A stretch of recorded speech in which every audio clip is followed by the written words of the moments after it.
everyone. So this is my third time filming this because the first time my battery died and the second time I really wanted to make a note and I forgot to mention it. So here's my third attempt at filming this video. So today, as you can see by the title, I'm going to be talking about how to adapt in mainly Taiwan. It might be helpful in China as well, but in any foreign country where they use a different language, and how to adapt to that country without knowing that language fully. So in my case, I am currently living in Taiwan. It is my 9th month living here, and you know, as I said, for my entire life I lived in California. So just to briefly give you an idea, my plan to come here to Taiwan was in a way mostly unplanned. So I never planned on coming here, so I never really prepared myself enough in terms of the language.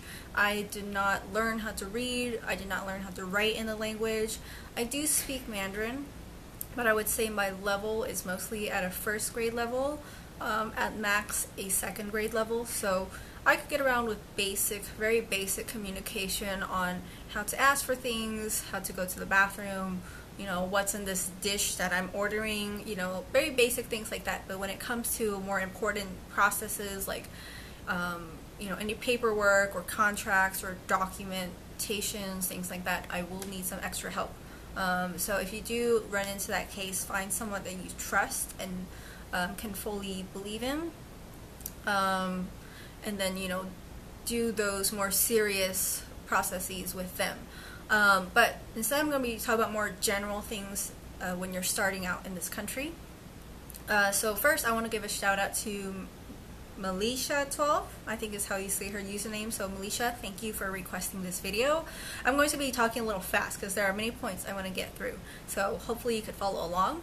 So number one is, you know, mainly on how to get around this country without being able to read or write in their language. So in Taiwan, thank goodness that most cities nowadays, unless you go to a very countryside or very tiny village, some street names will not be transliterated into English, meaning the Chinese sounding word will not be spelt out into English.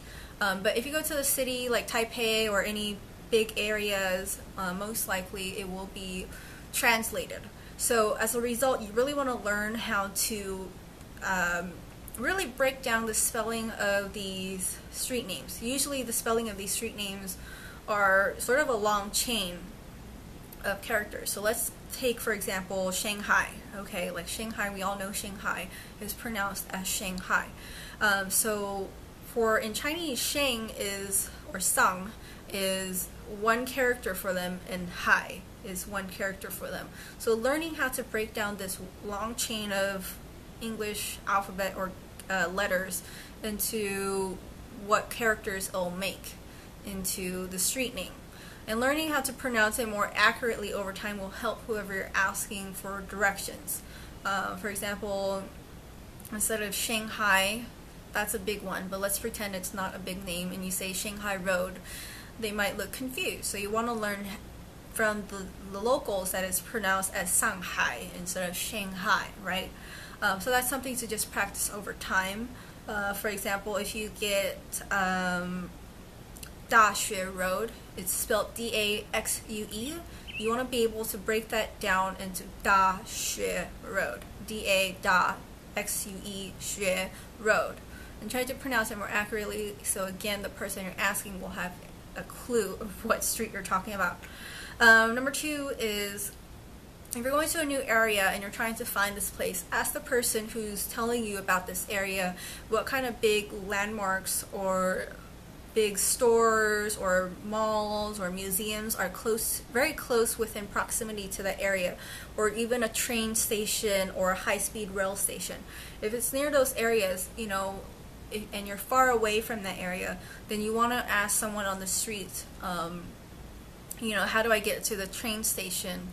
Mention the actual street name, and if they know it, great, but if not, mention the big location, because many people in this country don't give directions by street names. Some do, but most don't. Most of them will give directions such as, oh, go down 2 to 3 stoplights, make your first right, and then you'll see a 7-Eleven, and then you make a left, etc. They go by landmarks or notable blocks, for instance, instead of giving the street names. Oftentimes, some people don't even know the street names because they're not from there. So, again, mention the big location, and once you're closer within that proximity, then of course you'll be able to find wherever you're looking for more easily. And also, if possible, ask those people who are in the reflective vest, if they're from the train station, or if they're fixing the road, or if they're a police officer. Those are the best people to ask. If you ask normal street people, oftentimes some people commute all around Taiwan, so they might not be local to that area, so the safest is always to ask a police officer if possible. Another thing is, of course, you want to know some basic questions. So assuming you're going to Taiwan or China, you want to learn, maybe through YouTube, some lessons on how to ask basic questions in Mandarin. So go ahead, research those. One phrase you definitely want to know is 靠近哪里. 靠近 means near, and 哪里 means where. So where is it near? If you're asking for directions, is the best way. I want to mention about Google Maps. Now, I use Google Maps. For some reason, after December, and I had this update on Google Maps, my app keeps crashing. And I think Google Maps has never really crashed on me until I came to Taiwan, and it has real trouble around Asian countries for some reason. It's what I've noticed, and I'm not sure why. I'm not sure if this happens in the United States, because obviously I'm not there to test it out. But it is not the most reliable source. So like I said, learning how to ask for directions in Taiwan is the best when you're in a hurry or something. Do not rely on technology completely, because Google Maps has just been crashing so many times that I've just learned to memorize the streets instead. Alrighty, so let's see. Know your basic questions. Okay, and so now I want to talk about when you actually do get a smartphone. Most likely you'll have a smartphone because most people these days don't use the old brick phones anymore. So I want to mention about when you first get a smartphone, or when you do come to this country, hopefully it will have a Chinese function. But if you get a smartphone here, it will only come with pinyin, which is sort of the Chinese spelling, which turns them into characters, or a text box where you draw in the characters itself. So when you set it up, ask the person who is doing it for you to set up the English keyboard on your smartphone, because if you don't do that and it's all in Chinese, you're going to be really confused. So ask them to change it into English if you need. So for me, as you can see here, all in English. The person who did it at the phone store went through a lot of different settings, so just go ahead, ask them right there and then to change it to all English, and it is possible. So here's what I want to mention. As you can see right here, hopefully it'll focus enough, is it says Ian, that's for English. Click on that, and this is the text box where you get the option to write your characters. Okay, so that's the character 1, E, okay, number 1, E. And then next you'll see right here, I'll say TW. And normally this keypad will look like Chinese pinyin in Taiwan. And pinyin is, like I said, is the spelling of the Chinese characters, and it'll give you a list of Chinese characters you could pick from. But you can see mine is in English. And this is what one of my neighbors did for me. Thank goodness she told me about this option. So in China, they use something called Luoma, or Roma, Luoma, I believe it's Luoma. Luoma pinyin, which is, I guess, Roman pinyin or some English form of pinyin. So they spell their Chinese characters with the English alphabet, okay? And I don't know if you can see the small details, but it's all in English. And so let's say I'm trying to write the word E, which is number 1 in Mandarin. So to spell it, E is Y-I, okay? So I'm going to hit Y-I, and you can see right here, the first one that comes up is the character for number 1, E. Okay, and that's how you get around. If you know how to read a few characters, you could use this Luoma keyboard instead of pinyin, because I know some Chinese schools don't really teach you pinyin anymore, because in China they use luoma. So that's a good and nifty thing to do. And of course you want to get the app Line. Line, if you don't know about it, is this app which is sort of like the big texting app of Taiwan. So let me show you real fast. So this is what it looks like. It's just Line, it's a green character. Just type it in your app store and download it. Now when you come here, you can get unlimited data, and it is way cheaper than in America. It's not the best internet service. It drops a lot and everything for me. But if you aren't around an area where you could constantly use Wi-Fi, then getting unlimited data is not a bad idea, and always get Line. So whenever you make a new connection or a friend, especially someone you trust, ask for their Line contact. A lot of them don't use phone calls anymore, at least from what I understand. And with Line, you could leave text messages and things like that. So in case of an emergency, you could just hurry up and text them or call them, etc. Depending on your phone plan, some phone plans will cost you by the minute, whereas if you have unlimited data online, you can make free phone calls. Not the best quality, but in case of an emergency, you could use that. Another app I want to mention is Google Translate. Now I know that everyone knows that Google Translate does not translate at all the best. It is quite crappy. So you want to be careful if you try to translate something from English to Chinese, that it does not come off as offensive, or it is not the accurate translation, especially if it's for something important. So the thing I want to mention about Google Translate is this little camera, in case you don't know about it. So if you press this camera right here, it'll let you take a picture. Mine is black because I have my phone cover on right now. But you just take a picture, and it will scan the image of whatever you're taking a picture of. So let's say it is a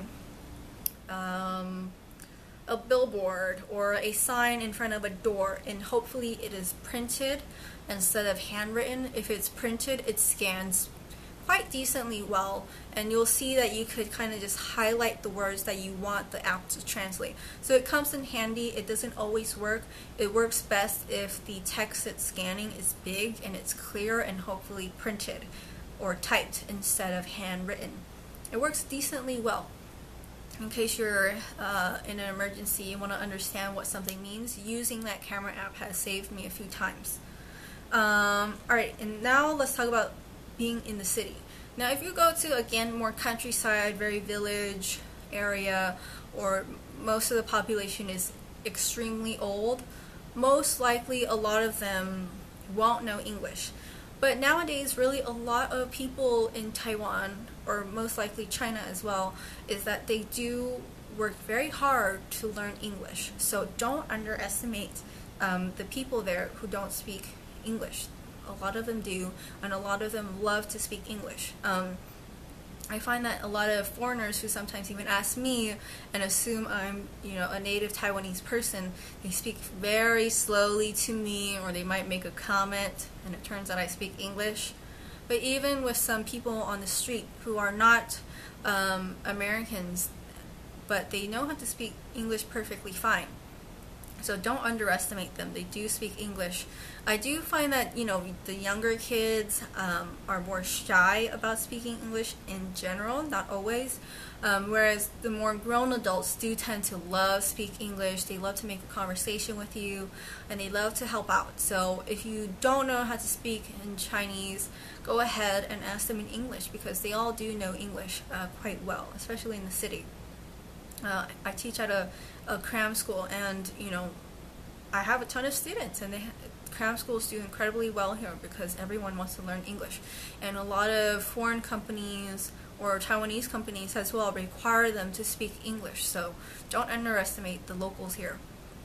And lastly, something I use is a radio station in Taiwan, and it is called ICRD, I believe, something international connection radio something. It is 100.7 FM radio station. I'm not sponsored by them. I'm not sponsored by anyone, but it is a radio station that I listen to, and usually people in Taiwan listen to this radio station, because usually in the morning programs, I don't know if it's every day, but I do know it is on Saturdays. On Saturday mornings, I wake up to my radio, and on this radio program, they explain English lyrics and translate it into Mandarin. And for me, I listen to the Mandarin portions because I learn what the English translates into Mandarin. So it is a cool tool, free tool for you to learn some Mandarin, and perhaps some more complicated Mandarin from the English lyrics. So that is probably all I want to mention, and hopefully that was helpful to any one of you. If you have any more questions, go ahead and leave them down in the comments below, and I'll try my best to answer as frequently as I can, but like I said, I'm quite busy, so forgive me if I take a while to respond to you. And also, sorry for how long this video is. I really wanted to get everything down in this video so that you could just refer to it at any time. So again, have a great day, and if you have any questions, feel free to leave them down below. Bye.